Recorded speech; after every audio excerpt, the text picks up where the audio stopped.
Hello everyone, and welcome to this video, which is in our Reengineering the Chess Classics series. I'm Grandmaster Matthew Sadler, and this video series, of course, is inspired by the new book that I've written together with Steve Giddins, my childhood coach, called Reengineering the Chess Classics, which is all about looking at classic games, some very well known, some much less so, together with the engine and just discovering amazing things in those games. And well, this video series is based on that same principle, but it also gives me an opportunity to indulge my obsession for a few of those classic players. And at the moment, it's Dawid Janowski.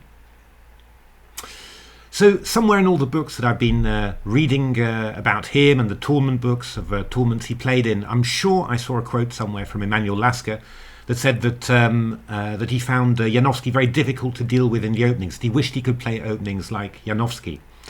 Well, analysing lots of his games, I think it's certainly true that he was extremely inventive in the opening, really in some ways quite ahead of his time. And well, this game against Carl Schlechter, played in a small tournament in Vienna, just before the big Monte Carlo tournament of 1902. This is a very good example. It's not even just a single opening move, it's a whole opening concept, and well, you know, it's also been played a lot in modern times. So let's have a look how that went. So d4, d5, c4, e6, knight c3, c6, the triangle semi-Slav. And I know that somewhere there'll be a TCEC chatter who'll be dancing in the air at seeing a semi-Slav on the board. So e4 is the Marshall Gambit, but knight f3 is another alternative, and here black plays the move d takes c4, which is the Noteboom, ascribed to the Dutch player Daniel Noteboom, who died young, but yeah, he really did a lot to popularise this system, and you know, the impressive thing is that he played it pretty much as it's played in modern times. So sometimes openings are ascribed to people, and you see they either played it once or never, even in some cases. But this naming is absolutely deserved. Now, the normal approach for white is to play e3, b5, and then a4, undermine the queenside and try and fight to get the c4 pawn back.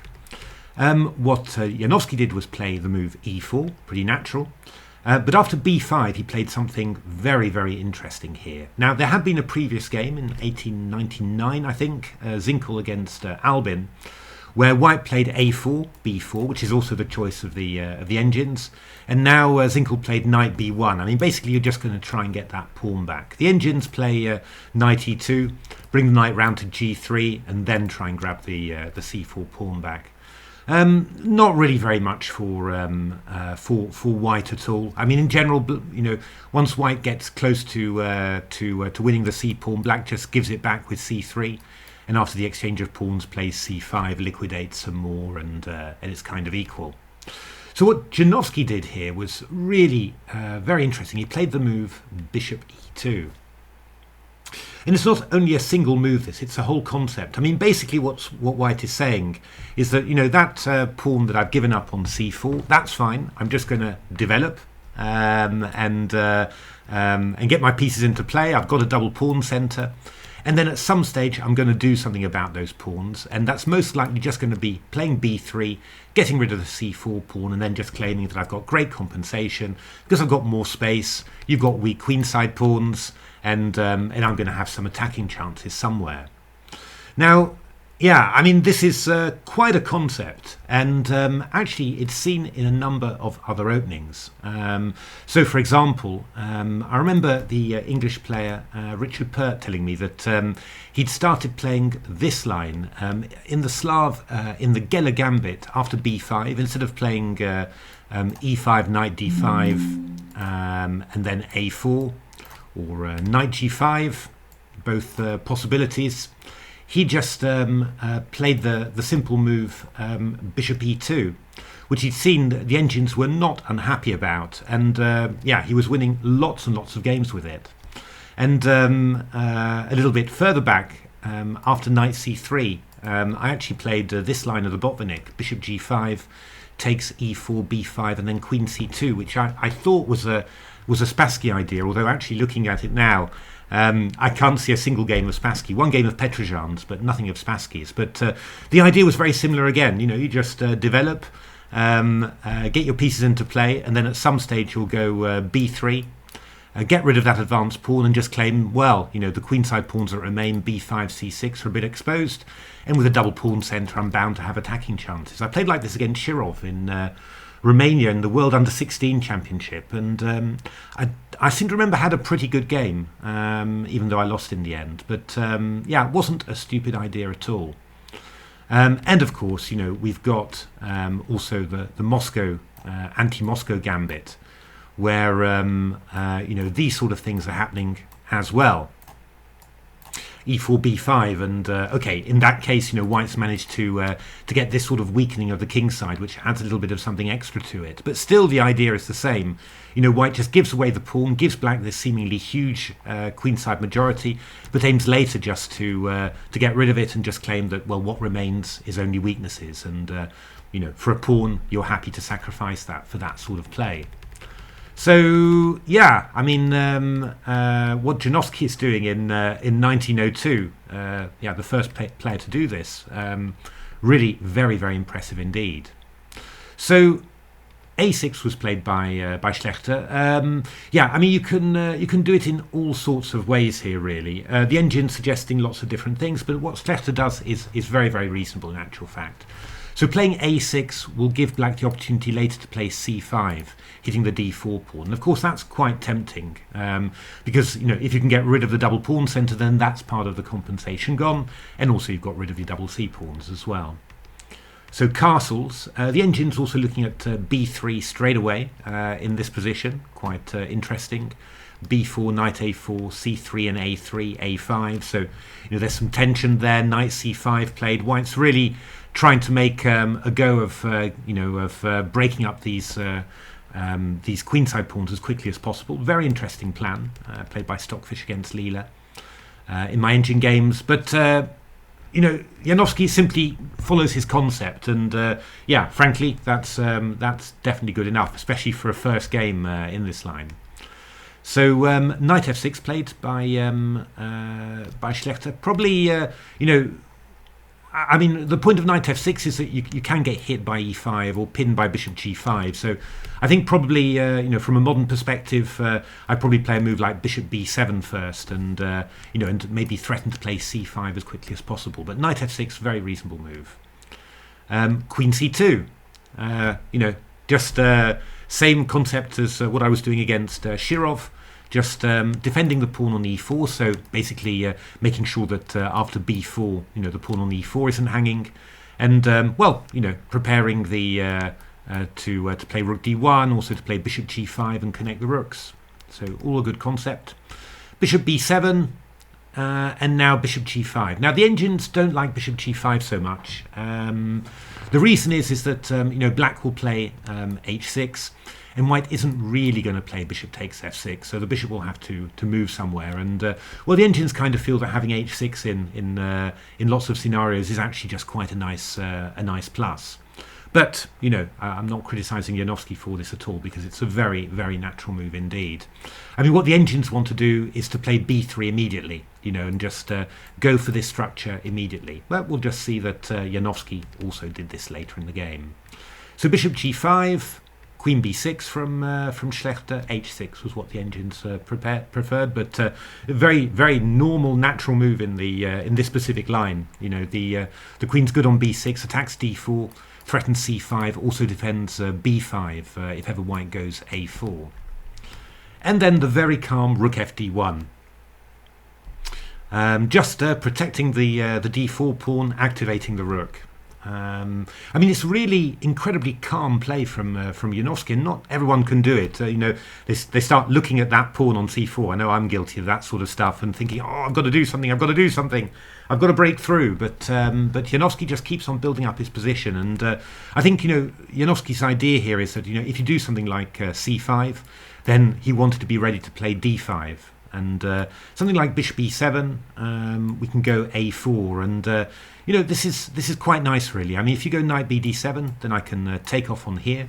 Obviously, if you take off with the queen, then I'm getting stuff like a takes b5. So Black goes fe6, and then e5, knight d5, knight e4, and yeah, I mean, white's got a pretty nice attacking position here. If you go castles, obviously I'm going bishop e7, which is going to pick up a piece. And, if you take on g5, then I've got stuff like knight g5, for example, and, you're not going to be able to castle kingside. And if you castle queenside, I'd have knight f7. So it's kind of tricky. And I should also point out there's also moves like knight d6 check as well in these positions. So, yeah, I mean, it's not so easy for black. So Schlechter keeps on developing normally. I mean, he plays it, frankly, in a very modern fashion also as black as well. I think I'm sure I'm going to end up showing quite a few losses of Carl Schlechter, so I'm going to have to balance that at some time. He was an extremely strong player, really good player, and died reasonably young, so was really unable to fulfill his full potential. But I mean, he played Lasker in a match at least, possibly for the World Championship, possibly not. But Lasker only drew the match with great difficulty, and well, I mean, that's a real testimony to Schlechter's strength. And he played a number of fantastic games as well, so definitely will be one for the future. But now Janowski just plays b3, and yeah, again, I just find this concept so modern. So, and you just wonder, how did he think this up somehow? How did he come up with the idea that this would be promising? But yeah, it's definitely a good idea. So c takes b3 and a takes b3, and yeah, just time to have a quick look at the position. I mean, what you're seeing is that white's got a nice lead in development. Black still hasn't got his king castled. Double pawn centre, which is nice. Black's pawns a6, b5. Yeah, there are some potential, dark square weaknesses here, and also not 100% easy for black to develop the dark square bishop. So, for example, if you play a move like bishop b7, I can do stuff like e5 and then knight e4. I swap off the dark square bishop, get a knight into d6 or into c5. So yeah, I mean, it's there's challenges for black, and I've played a great deal of these positions as black, and yeah, they're just simply never easy. You just have to be careful, just how you develop. Of course, the idea really for black would be to play this move c5. Yeah, for the moment, d5 is still quite dangerous here. So bishop e7 takes, queen takes, knight d5 was a game of Stockfish's against Leela, which worked out quite nicely for Stockfish. It's complicated, but it's white's definitely in there fighting. But that's really the move that black wants to get in, because as long as the pawn is on c6, then this bishop on b7 is extremely passive, and yeah, that's long term that could be a very big problem. So what Schlechter plays is the move bishop b4. It's quite a nice idea. I mean, you're exploiting this soft little square on b4. Normally you couldn't play the bishop to b4 without getting chased away by a3. Now it's possible. And there's a threat against the knight on c3 and the pawn on e4. So that feels like quite a good developing move. The only thing is that, when you do play c5, with a bishop on b4, you can get hit by this annoying move knight a2. When the c pawn defends the bishop on b4, and it can't do anything else, and the bishop on b4 is kind of loose. So that's the only possible drawback, but it's quick development at least. So bishop d3 from Yanovsky, and yeah, the engines maybe prefer e5 a little, but bishop d3 is very nice. I think it really fits Yanovsky's concept there, because he's keeping his pawns intact. The idea is if castles, you've got e5, and then the h7 pawn will go, and he's really just saying to black, well, okay, how are you proposing to develop here? What are you proposing to do? So Schlechter played h6, which was a good move, and now bishop d2. Yeah, again, the engines were sort of preferring the move bishop f4 to meet c5 with knight a2, for example. But I think bishop d2 is a very reasonable idea from Yanovsky, and the idea is it just makes black a little bit nervous. Pardon me. About this bishop on b4, there's now this little attack here, and I think that Yanovsky was really aiming for the continuation that happens in the game, and that is the move that after bishop e7, he was able to play the move e5. Now, there's a couple of things here. I think that after bishop d2, the key point is, of course, the downside to it is that black can play c5 here, because now if you go knight a2, black can simply exchange off the dark square bishops. That threat is no longer anything. So yeah, I mean, white would go e5, and then we go knight d5, bishop e4, castles. But yeah, you can see really that this is not. Yeah, I mean, white's doing absolutely fine here. No problems. But it's not really going to be any sort of advantage for white at all. It's just whole-scale liquidation, and obviously white's got to work a little bit harder to get his pawn back if black allows that or not. So c5 was really the move that black had to play, but Schlechter just decided to take one more move, just to make it absolutely safe, to play bishop e7 and then to play c5. And now Janowski implemented his concept. I think the idea that he'd had when he was looking at bishop d2. And that was to play the move e5, knight d5, takes, and now this move bishop a5. And actually the whole pawn structure has changed. And to be honest, this really reminds me of a Ginger GM French, where white sacrifices a pawn, but has a good strong centre and long-term attacking chances against the black king, and it's never clear whether the black king should castle kingside or not. Yeah, this is very much the same dilemma that black is in. So bishop a5 chases the queen away to a7, a little bit out of the way, and then after queen d2, Janowski is sort of starting to move his pieces towards the king side and just basically asking black, well, what are you going to do? Are you going to castle kingside, or are you just going to leave your pieces in the centre for forever? I mean, it's quite striking, really, that the engines don't really seem to appreciate this plan of Janowski's at all. They're tending to try and do something on the c file, even exchanging off both rooks and claiming there's just compensation in the endgame somehow. But put Janowski's plan to the engines and let them look at it, and they don't really seem to find anything particularly bad for white. So yeah, I don't know. I think what Janowski does is incredibly reasonable from my point of view. It's absolutely the correct way to play. So yeah, maybe it's just one of those things that maybe not the engine's complete favourite, but what he does is certainly very, very sensible. And practical human game, this is definitely the way to play. It's much more threatening for black.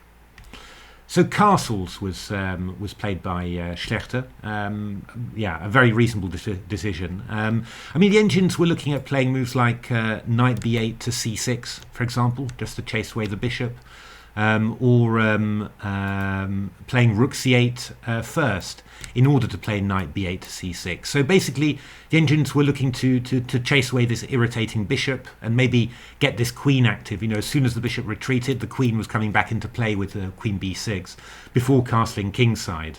So that's a possibility as well. But castles from Schlechter is very, very reasonable.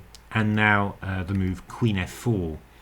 And this is very, very interesting. Now, when I first played through the game, just without an engine, and I saw Schlechter's next move, I thought, really 19th century play, not understanding, what's happening on the king side. And then, of course, the engine say, yep, no, that's a good move, b4. So actually what Schlechter is doing here, he's really trying to cut off this bishop on a5. Basically, he's saying, okay, white, you're going to get some sort of attacking chances there. But I'm going to make sure that your bishop's cut off on a5, which means that you've got one less piece to attack. And I'm going to hold you off in that way. And very, very interesting because sometimes you really have to force white to carry out his plan and attack you. And just make sure that the way that he has to attack is just slightly suboptimal in some way. Here it's cutting off a piece. I mean, I was also I gave the move f5 to the engines to analyse. Saying, well, maybe this would be the best way. Just put a barrier in front of the d3 bishop, and then off we go. But the engines are saying straight away, oh no, big advantage. Just g4. We just take, and we go king h1, and we go rook g1, and I don't care about this bishop on a5. I'm just going to come through on the g file.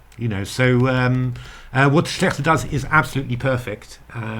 He's just saying, okay, my defensive structure as it is, I'm going to leave it like that, and I'm going to make sure that I'm getting a compensating advantage for your attacking play on the king side. That bishop on a5 is going to be cut off. So played b4, h4 from Janowski. Yeah, that h4 move. And this has actually got a couple of very nice ideas.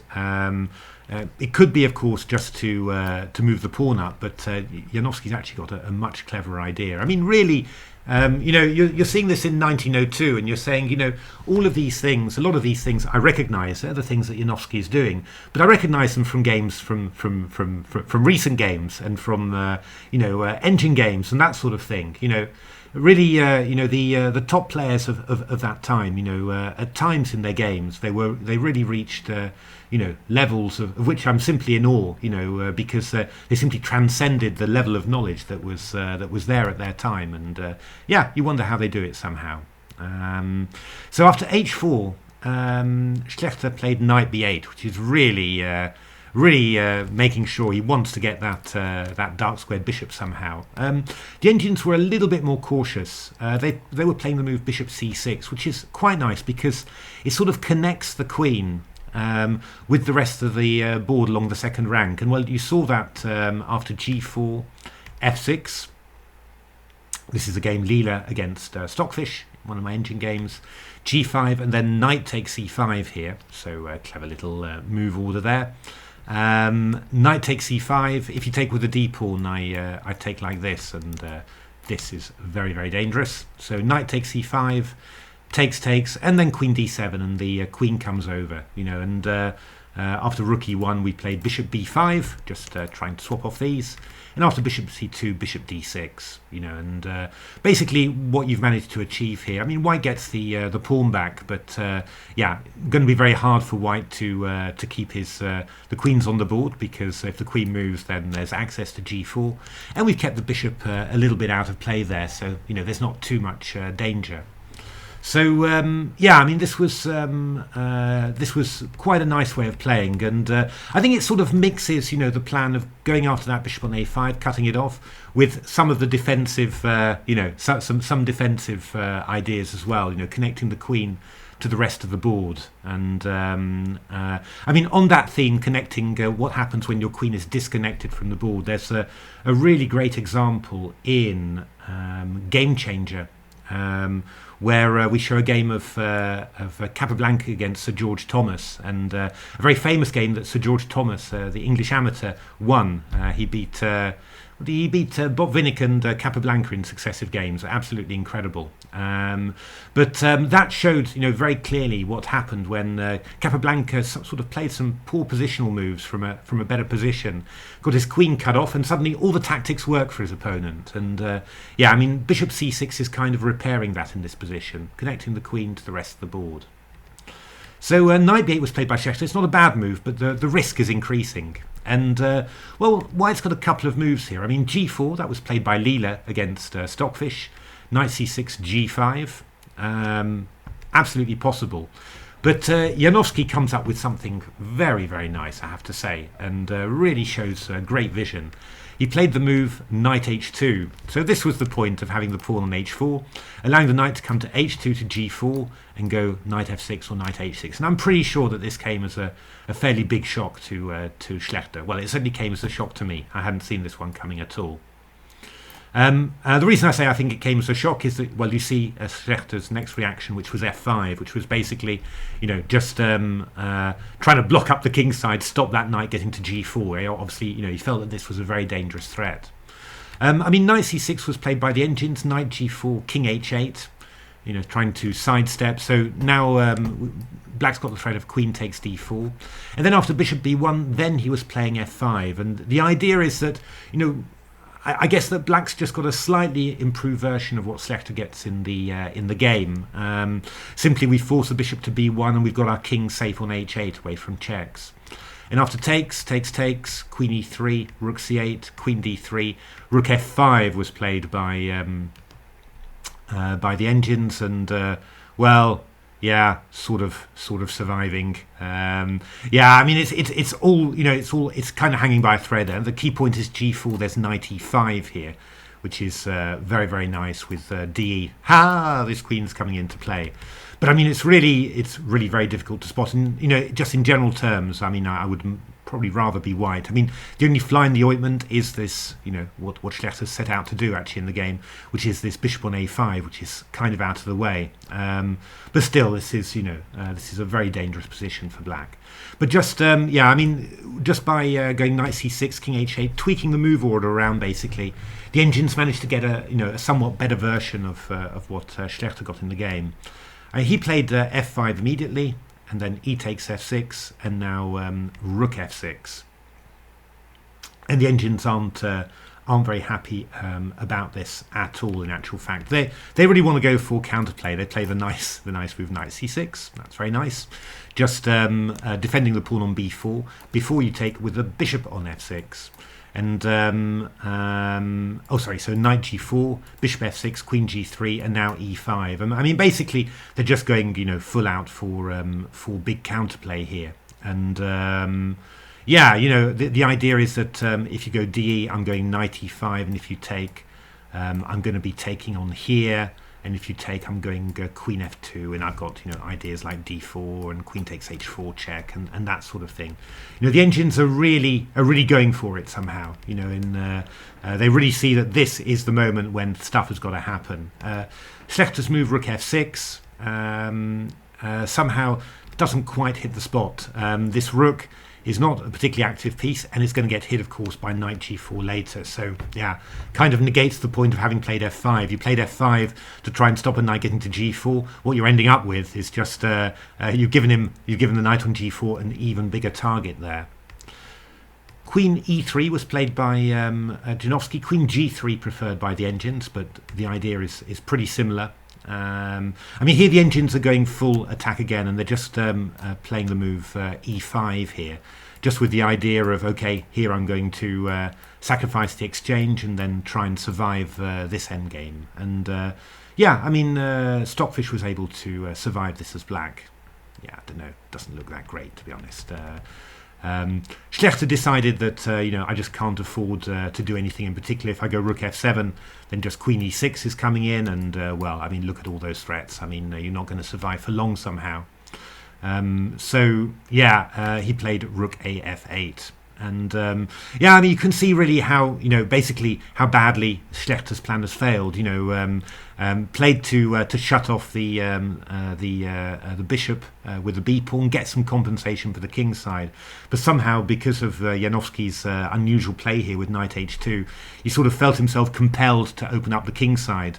But yeah, now the king side's open, and actually, as you'll see, this bishop isn't even trapped anymore. So yeah, that's all gone horribly wrong somehow. But yeah, I mean, the risk always is to say, oh, you know, Schlechter didn't see it coming, just played on the queen side, very poor. But actually, Schechter's plan was good. It was sharp, it was concrete, it was good. It's just that he got surprised by Yanovsky's plan, and yeah, didn't find the best way of dealing with it. And to be honest, that's no shame either, because yeah, it was a very, very innovative plan. So takes, and now bishop c7. Yep. So that, even this whole b4 stuff hasn't worked at all. Bishop c7. And actually, what the bishop is doing is keeping this queen, you know, tied in the corner. Very hard for the queen to get back to assist play. So bishop c8 played, but obviously undeveloping is not cool. And now the knight on c6 is going to be loose on the queen side. So bishop g3, queen d7, rook c1. Very calm play from Janowski, getting all of his pieces involved. h5 from Schlechter. This is not a good move, but yeah, it's hard to give that much great advice, really. You know, White's just got plenty of ideas here. I think he wanted to try and put some sort of barrier on the b1 h7 diagonal, but he just makes things even worse. And queen g5. Black resigned here. I mean, we've just got queen g6 check coming in, and of course there's also the second exchange, which is going to leave as well. So there we are. That was the game. I thought it was a really beautiful game from Yanovsky, and I mean, you know, several things really. I mean, first of all, just the opening concept. as far as I know, never really been seen before. Very modern concept, played by more modern players, in different structures, quite a lot. But yeah, I mean, he was just making this up, maybe even on the spur of the moment at the board. And but it's the calmness of how he plays that's so modern as well. He doesn't try and break through quickly or anything, just calmly develops the pieces afterwards, and then cool as you like, just turns it into a real pawn sacrifice, just to try and get rid of the best part of black's position, which is that advanced c pawn that restricts pieces like the bishop on e2. And then even after that, no immediate panic, just keeps on playing solidly, sensibly, making use of that double pawn center, and then afterwards, just the way that he played this position, for example, I liked very, very much. Chasing the queen away to the side of the board, and then teeing up the pieces towards the king side. I mean, it's really, the engines can be, I'm not sure, it's maybe not the very best, etc. But certainly from a strategical point of view, it makes a lot of sense. And, well, the vision that Janowski had to, you leave that bishop offside on a5, and then this move knight h2, you play this move h4, giving yourself the possibility of knight h2. I mean, that was really the winning move in essence, I think, because, Schlechter panicked when he saw it, played f5, didn't want that knight coming into g4. And, basically, just ended up in a completely lost position, which Janowski finished very efficiently. So there we are. Hope you enjoyed that. Hope you're like me. You're as you're seeing more and more of these games, getting more and more appreciation for this very fine player. I really think, it's really a crying shame how he's really been underestimated throughout history, because really some of the games that he's playing are really super class. But if you like that video, why not give a like, subscribe to the channel, take a look at my new book. It's definitely worth it. If you enjoy games like this, analysed with the engines, with lots of explanations as well, and relation to human play as well, then this book is really for you, because it's just full of that. And otherwise, thanks very much for watching, and hope to see you at the next videos. Thanks for watching.